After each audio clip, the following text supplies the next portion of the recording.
Okay, hello Catherine. So you're here representing ESITA, which is a trade association. That's right, the Electronic Cigarette Industry Trade Association. In the UK? Yeah. Okay.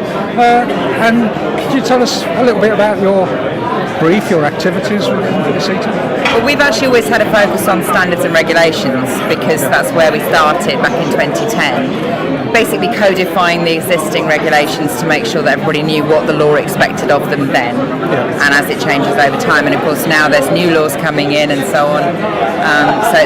That's been the focus. And with the new regulatory decisions that have come down from Brussels, particularly with the TPD, it's been a case of looking at, okay, what can standards do to try and mitigate what's happening with regulation that's perhaps been rushed into a little bit. And what are you making of the conference so far? It's such an amazing event. I wouldn't miss this one at all because it's the place to learn everything you need to know about everything to do with nicotine, isn't it? I mean, it really does bring everything together. The thing I've slightly been concerned about thus far is that there's been some talk bandied about this being the tobacco industry's new project and that sort of vibe to it. But the reality is, at the moment at least, that it's only about 6% of the whole sector that's owned by tobacco. Most of it, the vast majority, is the independent sector. And it's the independent sector that I really want to see flourishing and moving forward with this alongside the tobacco industry, because I think if the tobacco industry can be persuaded to stop selling combustible products completely and move into doing something better, that would be a win for everybody. But I think this idea that it's all theirs already is not really very accurate, and it's misleading and unhelpful in the context of public health debates. So do you think there's anything that we need to do to try to change the language?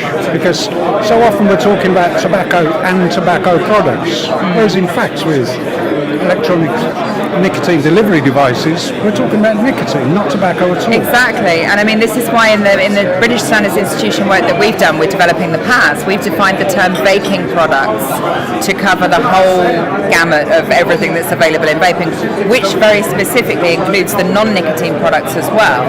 It's like the e-shisha type things, very specifically because there is a risk if you don't include the non-nicotine ones that you miss a whole section of products that need to be captured by good standards, because they are all products for inhalation.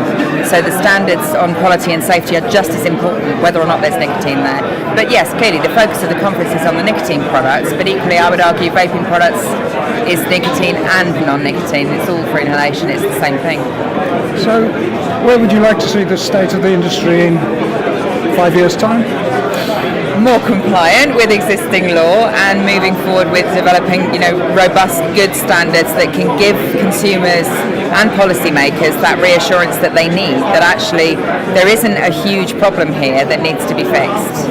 Because there really isn't. When you look at the kind of regulatory interventions that are proposed in Europe, in the US, it's a real sledgehammer to crack a walnut. It's way beyond what's needed, and we're just not seeing people dropping dead all over Europe or anywhere else from using e-cigs. It's not happening. So we need to have a more balanced approach, and I hope that will come as there's more evidence and as there's a longer time span to look back on and assess what's actually going on. It's early days yet. Okay, thank you very much.